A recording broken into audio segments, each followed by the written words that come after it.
And we are picking up in the Eitz Chaim. We're on page 1117. 1117. It's chapter 22 of the book of Deuteronomy. And we're going to just look for a minute at what we looked at last time, and then we're going to move on. So I actually want to begin at the very bottom of 1116, which is verse 6. If along the road you chance upon a bird's nest in any tree or on the ground with fledglings or eggs, and the mother sitting over the fledglings or the eggs, do not take the mother together with her young, let the mother go, only take the young, in order that you may fare well and have a long life. So I want to say a couple of things about this. One, I'm sure I didn't mention last time, and the other I might have mentioned, but I don't think so. No, I think I did, so I'm going to skip that. The one thing I didn't mention is a very famous Talmudic story, which is about a man named Elisha ben Abuya. He was a rabbi, early Talmudic rabbi. He was a contemporary of Rabbi Akiva's. He known in Talmudic literature as Acher. His name is Rabbi, it's kind of like a nickname. And Acher means the other, that other one, as though he becomes a heretic. As a result of that, he gets this name. And the Talmud attempts to explain his heresy. So it tells the following story. Elisha observed a father telling his son to climb up a tree and gather eggs from a bird's nest. And the boy goes up to do it and to shoo away the mother bird, as it's required in this law in Deuteronomy, and he falls from the tree and he dies. And Elisha says effectively, here this boy was doing two mitzvot, right? Honoring his father, following this request, and also doing this act of sending away the mother bird. Now, both of these mitzvot, we are told we should do so that we live a long life, or a long time on the land. And yet he didn't live a long life. He performed these mitzvot, and in the process of performing them, he dies. And this is so troubling to Elisha that he says none of this makes any sense, and he turns his back on Judaism and becomes a heretic. And I think this story is an important one because it's there. In other words, Judaism, this is a real challenge to Jewish belief. And Elisha, they could just leave the story out. Why tell this story? And actually, Elisha and the other rabbis he's excommunicated, but at the end of his life, there is some rapprochement just before he dies. At any rate, I think it's a powerful story. It's the basis for a book which was written by Milton Steinberg called As a Driven Leaf. And it's a marvelous book because it really gives you a picture of rabbinic life, how the rabbis were among themselves. Famous rabbi. It's really a great book. I strongly recommend it. If you can find it, I think it's still in print, but I'm not sure. But most libraries, you can certainly get it. Again, it's called as a driven. It is based on a fundamental misunderstanding. So I do want to mention that because in the book, um, Alicia's heresy is studying Greek wisdom. That's sort of the main theme, that if he becomes disillusioned with God, he goes and he pursues, he becomes, as it were, a student of Plato and Aristotle and Greek wisdom. It is clear, the late Rabbi Saul Lieberman, one of the great Talmudists of the 20th century, wrote a couple of books on the rabbinic period, and the rabbis were very conversant with Greek wisdom. They clearly studied it. And there are lots of places in the Talmud and other ancient rabbinic works where they seem to have been influenced by it. So it simply can't be that Alicia ben Abuya's response, which is condemned in the novel, was to go and study Greek wisdom. It has more to do with heresy, and there's some speculation that had to do with mysticism. In any event, it's a good book, and I recommend it. We're going to move on to, again, we're on page 1117, Deuteronomy, it's chapter 22, and we're looking now at verse 8. When you build a new house, you will make a parapet for your house, so that you will bring blood guilt onto your house if anyone should go there. So want to just make sure that everybody is muted because I do hear some background noise.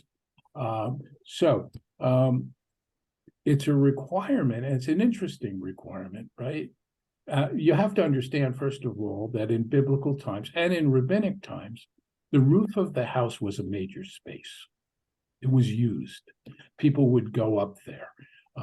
They used it for a variety of reasons. They had flat roofs, it seems clear, and the space was valuable, and they used it. So here we're being told, you have a responsibility, even though you could say, well, a person goes up there, you should be careful, right?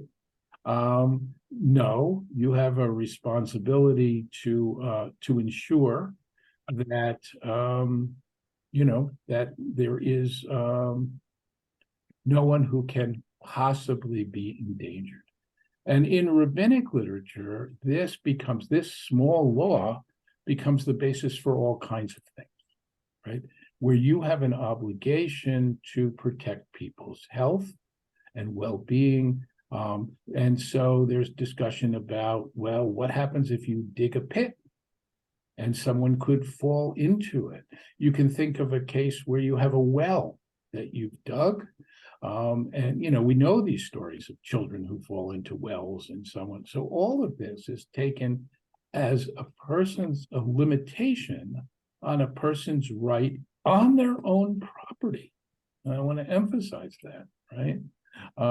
That a person has to take care that people will not be injured.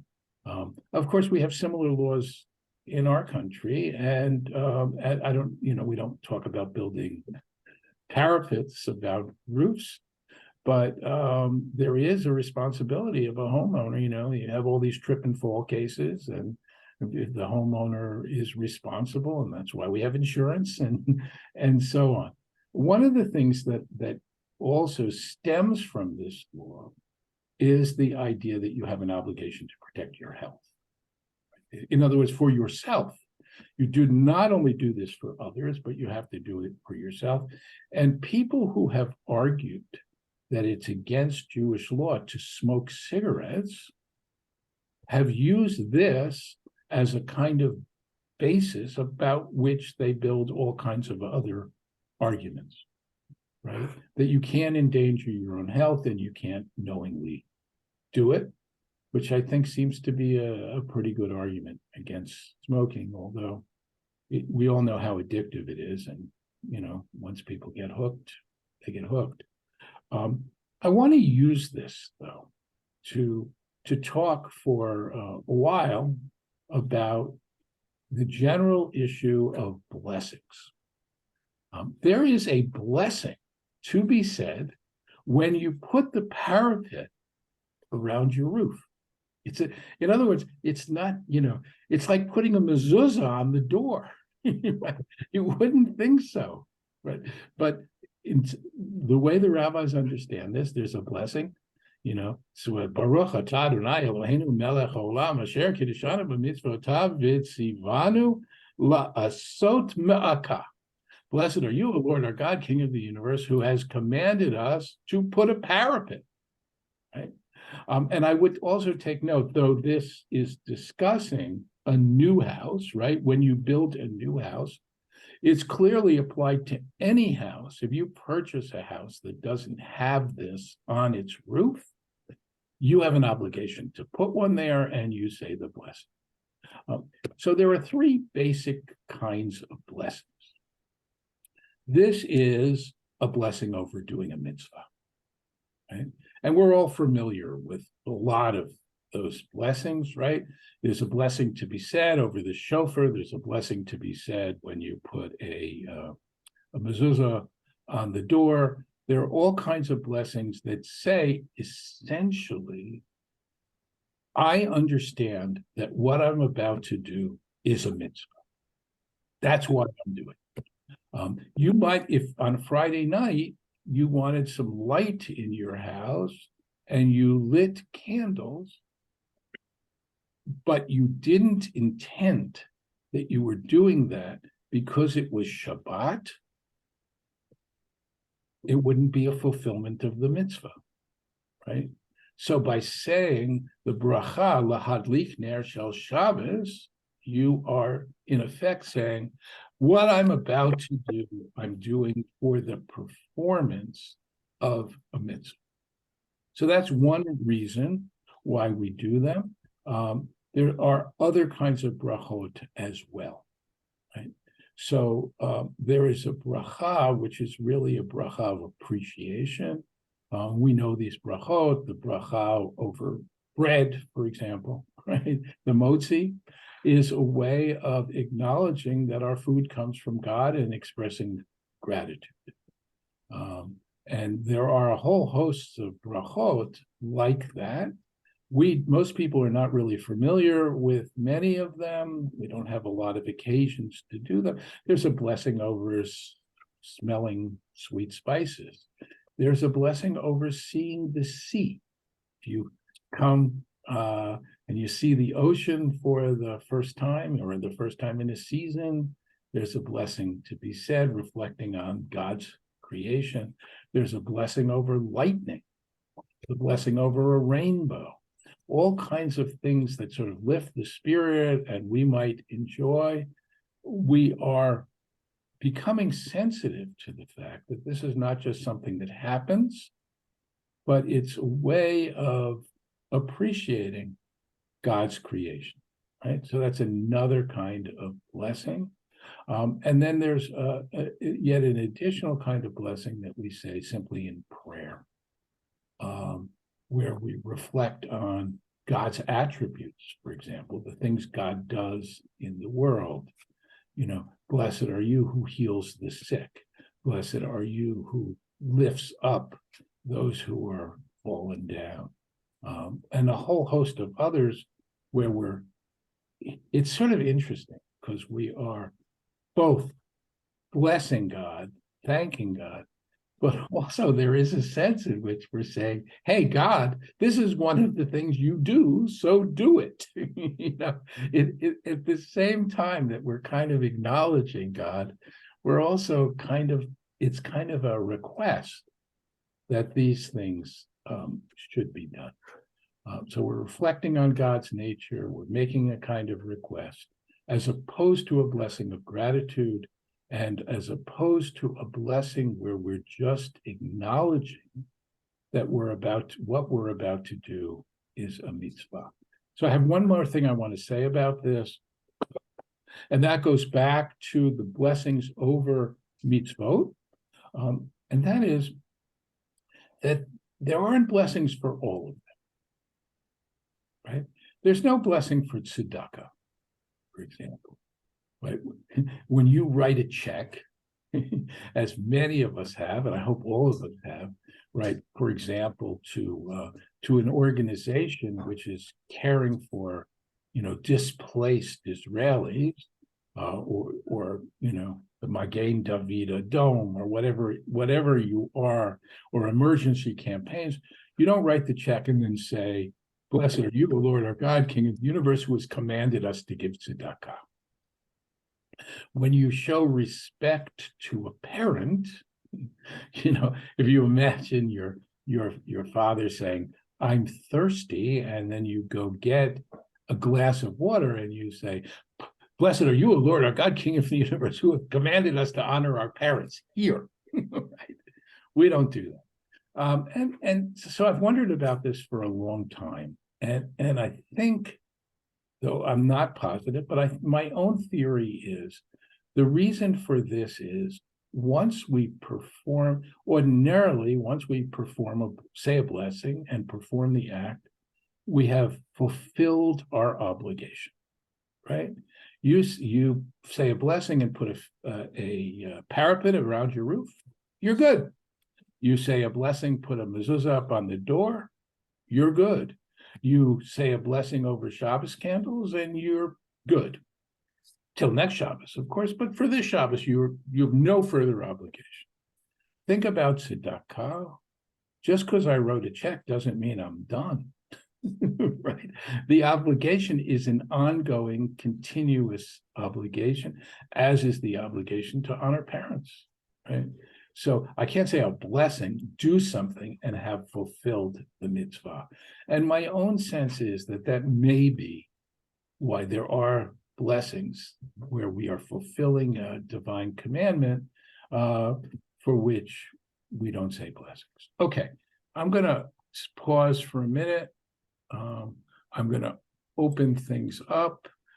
If you have questions about blessings, parapets, anything else up to this point, I'm eager to hear them. Go ahead, Sandy.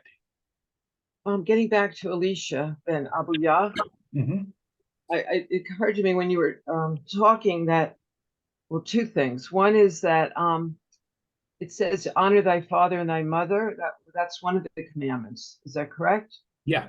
And yet he was, I'm thinking of a loophole to get out of the ending of a long life. It was only his father he was honoring. Is that? Oh, no. Father and mother means either one, right? Your obligations to your parents are, you can't say, you cannot say, if you're only honoring, he was only honoring his father, he wasn't honoring his mother. You can't say that. I think what's leading you to think that, if I could guess, was what we talked about, the stubborn and rebellious child. Right, exactly. There, where the rabbis are really trying to get out of that biblical injunction and finding all kinds of clever ways to do it. So there, where he says he doesn't listen to the voice of his father and his mother, there it has to be both of them. Their voices have to sound the same, and so on. But in general, the obligation to honor parents is both, without question, either. Okay. So thank you. So the way the way I understand this was resolved was with Olam Haba, the world to come, that the long life is in the afterlife, which I don't exactly understand, because the afterlife being long. Yeah, so there are a variety of ways to understand this. I think that in my own understanding of this, and the rabbis do look to the next world, but I think it's not about you specifically, individually, but in the Torah itself, it's about the people of Israel faring well. In other words, in general, I think that injunctions that we have the reward is not for individual people. They're addressed to the people of Israel as a whole. And the idea is that the nation will be rewarded, will be punished, and so on, rather than the individual. But if you want to take it as the individual, as the rabbis do at times, then you have to talk about the next world. And so you could say therefore it becomes a question of the quality of your existence in the next world. Any other questions about blessings or anything else before we move on to some strange stuff? Let me change the view back. And, I'm sorry. Go ahead. Can I ask one more? If no one else, yeah, I was waiting. The parapet. Yes. Is that at all related? Would you say to the commandment? I don't know if it's a commandment. Don't put a stumbling block before the blind. Is there any connection there? I don't think so. I don't think so. I think the stumbling block before the blind is, in some sense, metaphorical, right? In other words, it's very unlikely that the Torah is concerned with and has a whole law about tripping blind people, right? I mean, if you think about it, it's a terrible thing to do, but our assumption is most people wouldn't do that. It's right. So it's really about, and certainly rabbis analyze it this way, it's about taking advantage of someone's blindness and using it against them, right? And so, for example, it gets applied in all kinds of ways to consumer protection. How much do you have to disclose when you sell something? Defects that a person couldn't see, that they wouldn't be aware of, right? Must you disclose them? Right? And the rabbis, at least, apply this verse to all kinds of situations where you can't take advantage of things, just of a person, based on what you can see and what they can't see. This is a very different law in the sense that it's very specific, right? You have to protect people from injury. Okay. Thank you. Sure. So here we get a law which has to do, we're going to see it first with respect to, it's sort of an agricultural law, and it with respect first to seeds and then to animals. You should not sow your vineyard with a second kind of seed. Otherwise, the crop from the seed you have sown and the yield of the vineyard may not be you, right? So this is one of a series of laws which it's really not clear. These are chukim, these are laws which are simply commanded, and it's very hard to find the reason for it. A number of medieval commentators have tried, and they say, somehow it's going to influence the crops, hybridization, one crop stealing the strength of another crop. There are all kinds of theories. The Torah doesn't give it. It seems to be bad for the field, but it's hard to know why the Torah would simply give agricultural advice, in this way, as though it's a violation of what God intends. It seems like perhaps the idea is what was given in creation as separate shouldn't be blended. But again, there's not much that we can say about it. The next law, which looks similar, I think is different. And just as you can't use different seeds together, right? You shouldn't plow with an ox and an ass together, right? So here, in the one sense, we're saying, well, they're different species, right? So that might be it. But it seems like this is more has to do with animal welfare. If you have a strong animal pulling with a weak animal, it's not going to be good for the weak animal, right? They're going to be schlepped along. I mean, you can imagine.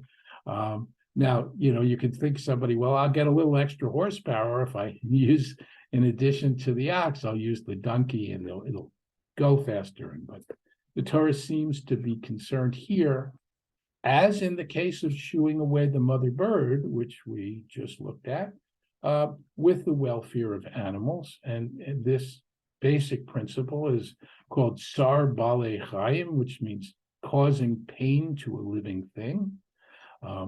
I don't want to come back again, as we have many times, to the question of why we can eat animals and so on, because the Torah certainly permits that.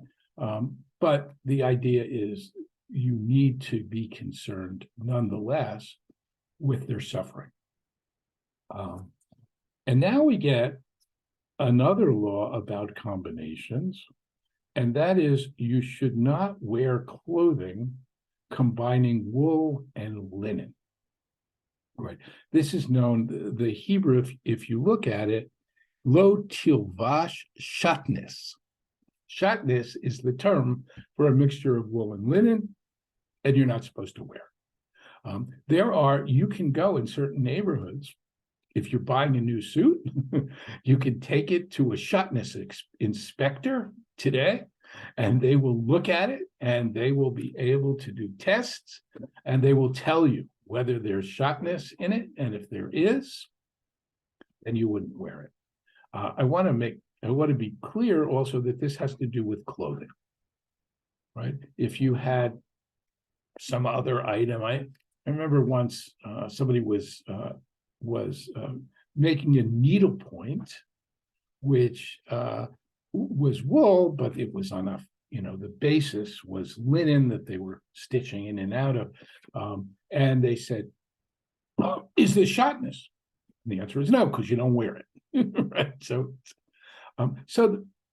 this is classically, according to the rabbis, this law really, we don't know. I don't know why this is forbidden. God just said so. However, I heard a Bible scholar who actually gave an explanation of shatnes, which I found very compelling. And that is that shatnes is this mixture of wool and linen is extensively used in the Mishkan, in the structure, that sacred tabernacle, later to become the temple, which accompanies the Israelites. They build it, and then they take it with them as they wander in the wilderness for 40 years. It's full of shatnes. The cloth and so on, they're all shatnes. The priestly garments are shatnes, right? So it seems to be that this is a matter of what ordinary people are not allowed to wear, so as to distinguish them from the sacred, right? With one exception. And I'm going to come to that in just a minute. And that is, I'll do it now. So that is verse 11, which verse 12, you should make tassels on the four corners of your garments with which you cover yourselves, right? Tzitzit, right? On the fringes of the garments. So I want to talk about tzitzit for a minute. Here, it's not actually called tzitzit. It's called gidilim, which are tassels, right? In the book of Numbers, they're referred to as tzitzit. They clearly seem to be the same thing. So the first thing is that this is not about a tallis. It's not a tallit, because it's all your clothes. Remember that people in ancient times wore garments that were essentially a piece of fabric that they would wrap around themselves. Think of a toga Think of a sari, right? In other words, they didn't have tailored clothing. And these garments, which were generally a rectangle that was folded, had corners, 4 corners. And so your garments means your garments. What we do with a tallit, which we put on during prayer, right, is essentially to say, we don't wear 4 corner garments anymore. So I'll put on a garment. So I'm wearing something now that has the requirement for tzitzit. And therefore I can fulfill this mitzvah. Okay. So the word tzitzit, what's the purpose of these fringes? The purpose of them, according to the book of Numbers, is you will look at them and you will remember God's commandments.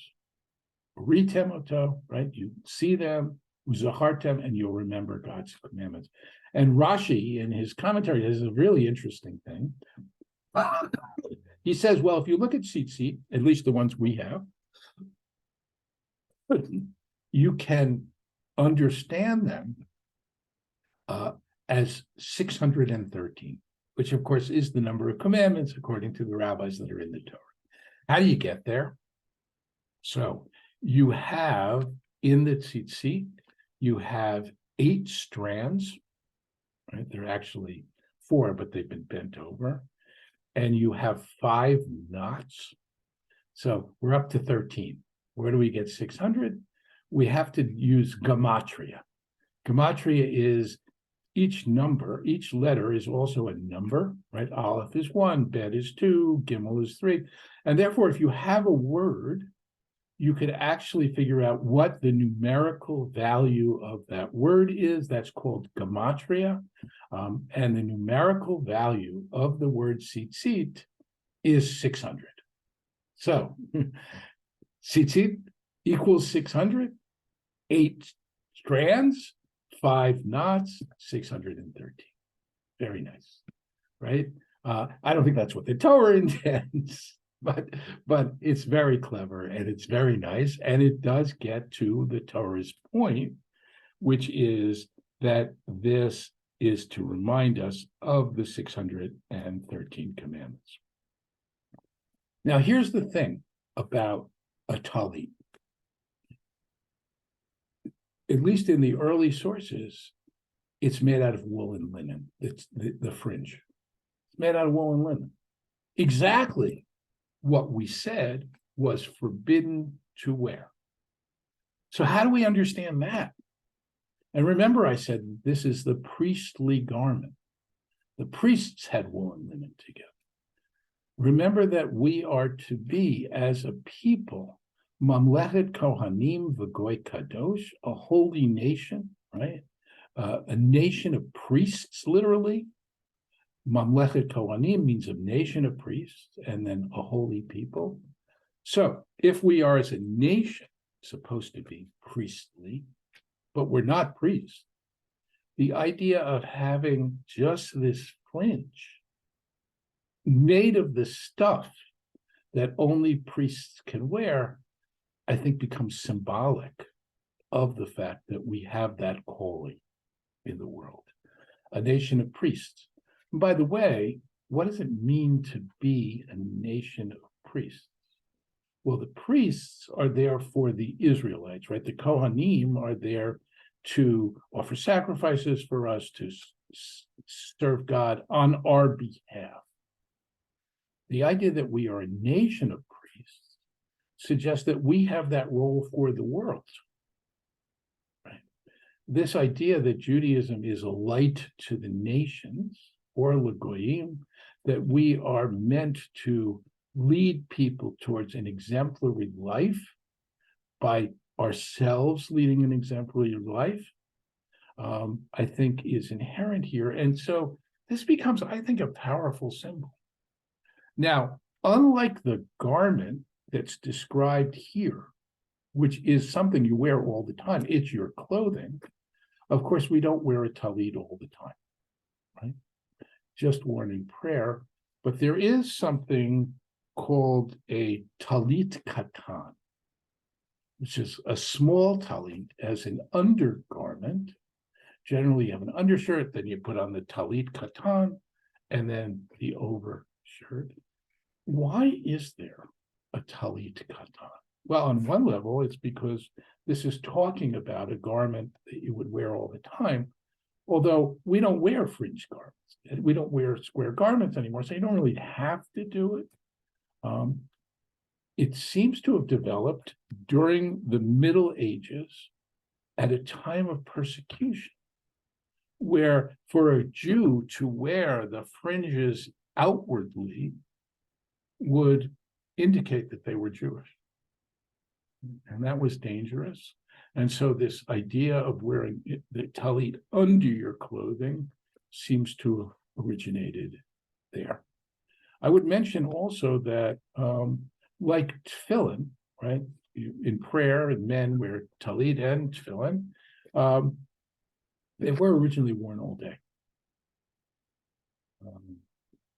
And that's one of the reasons why when you wear tefillin, if you're right-handed, it goes on your left arm, because presumably, and it was much smaller. These were little capsules, worn here and here. Okay, I want to say one more thing about this. Early sources seem to suggest that it wasn't just men, that women too, that this law did not apply just to men, but women with four-cornered garments were supposed to put fringes on them as well. And it's become now customary for women, at least in the conservative movement, and in the reform movement to a degree, to wear a tallit. And I find it really interesting that rather than being kind of a modern feminist innovation, it's really a return to an ancient tradition. And that is interesting. It has also, though, become a kind of dividing line between Orthodox and conservative, although there are women in Orthodox synagogues on the far left of sort of the Orthodox world who do wear a tallit, but it's very discouraged. When I lived in Newton, Massachusetts, there was a local congregation which was it was about as liberal as you could be and still be Orthodox. And in that congregation, there was a woman who came and wore a tallit, and the rabbi, who was a very liberal guy, told her that she could not wear it because it was a violation of congregational norms. It wasn't saying that it was forbidden, but it made people uncomfortable. That was kind of the way he phrased it. Increasingly in the conservative movement, it's become the norm. I think it should be the norm. And again, as I was saying, this is really a reversion to what seems to have been the original practice. Okay, I'm going to stop here. And if there are questions, comments about the shotness stuff, the seeds, the ox, the wool and linen, or tzitzit, any questions, comments about any of that? I didn't know that there was a tradition in ancient times that women wore tallit. Yeah, I didn't know it either until I was preparing for this class. I did not know it. So yeah, I think it's fascinating. It's not well known. So women were allowed to pray? I thought only the men were allowed to pray. These were not prayer garments. Remember, this is your clothing. And yes, women were allowed to pray, always. And we do, look, if you go back to the Bible, you've got women praying. You've got Hannah, who goes, she's childless, and she goes to Shiloh, and she prays fervently, and the priest takes her as drunken because of the way she's praying. But there's no question, he doesn't say, why are you praying? Right? And it turns out, of course, that she wasn't drunk. She was sincere. her lips were moving, she wasn't speaking, and she becomes the paradigm for prayer. That's why we do the Amidah the way we do, because of Hannah, because of her prayer. So there's no sense in which women were not allowed to pray. They would not have been counted in a minyan. Yes, and that's something else. And the basis for that is that women did not have an obligation to pray at fixed times. So men have an obligation, classically, to pray 3 times a day. And there are actually very specific legislation about what that time frame is. Like up to what time, when are you allowed to start the morning prayers? Up to what time can you say them? The same thing with the afternoon prayer. And then the evening prayer, when does it start? It goes in the night, so on, right? It's specific regulations because the prayers are meant to replace sacrifice. And so Not to replace what? I didn't, your voice. sacrifices on the altar in the temple, we no longer make sacrifices, but we do the prayers within the same time frame that the sacrifice had to be. So the morning prayer is said within the time frame in which the morning offering was done, the afternoon prayer within the time frame of the afternoon offering. And in fact, the name of the afternoon offering was mincha. It was a mincha, and now we call the prayer service in the afternoon the mincha. Okay, so again, men classically had an obligation to do that and to do it at the right time. Women, on the other hand, because of their household responsibilities, the fact that they have a child, they can't just drop the child, so on, they were obliged to pray, but it wasn't according to a schedule. There wasn't a certain number of times a day. Thank you. But here we're not talking, when we talk about the tallit, we're not talking about a tallit as we think of it. To have fringes. Women were equally obligated. The tallit that we wear is really based around that. Since we don't have 4-cornered garments anymore, we put on a 4-cornered garment in order that we can have the requirement to have the fringes. Right? So, because we don't want that simply to go by the wayside. But it's also become, a tallit, as we wear it in synagogue, also has become, in other words, I'm going to pray, I put on my uniform.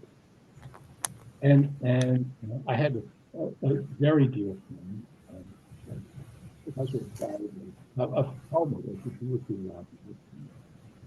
who actually said something. He was teaching prayer at a congregation.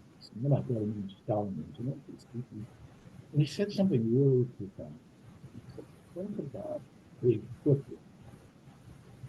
So the football player comes in to play the game, and they take off their sneakers and they transform them into themselves into a football. That is part of the helps them to get their head in the game. That this putting on this uniform, not only a form of identity, active, is a way of focusing, a way of taking on a certain persona. And you can think about a tallit, that it is really, as one puts on a tallit and goes into prayer, and we're leaving behind, in some sense, the profane and entering the realm of the sacred. Anyway, I thought it was a beautiful idea. True, not true. It's a beautiful idea. There's also this beautiful passage that one of which talks about wearing the garment. Okay. Any other questions about anything like that today? Mike, go ahead. Rabbi, can you hear me? Yeah, hear you fine. Okay, because the last couple of minutes, I don't know if it's me or your end, your volume has been going up and down. I can't hear. I'm so sorry. Yeah. I wish I'd known sooner. It just started. Yeah. I don't know. Like I said, I'm in a home now that we just set up the Wi-Fi 10 minutes before your class. So I don't know if it's my end or yours. It looks like as other people are kind of nodding, Yeah. it looks Oh. like this is generally a problem.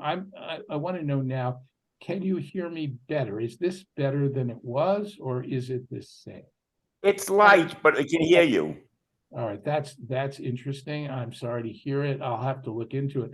I just pulled my microphone very close to my mouth, but it seems, and I haven't had this problem in the past, so Now I hear you better.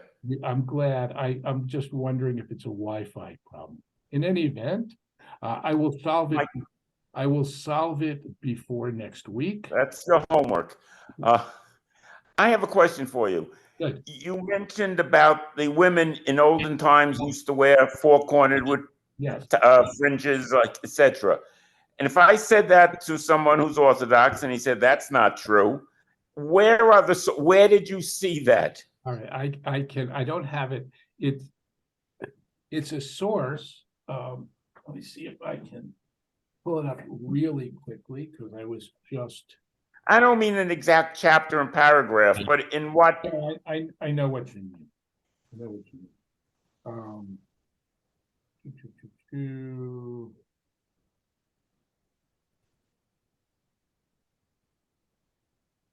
All I have is a reference in a commentary, which says the following.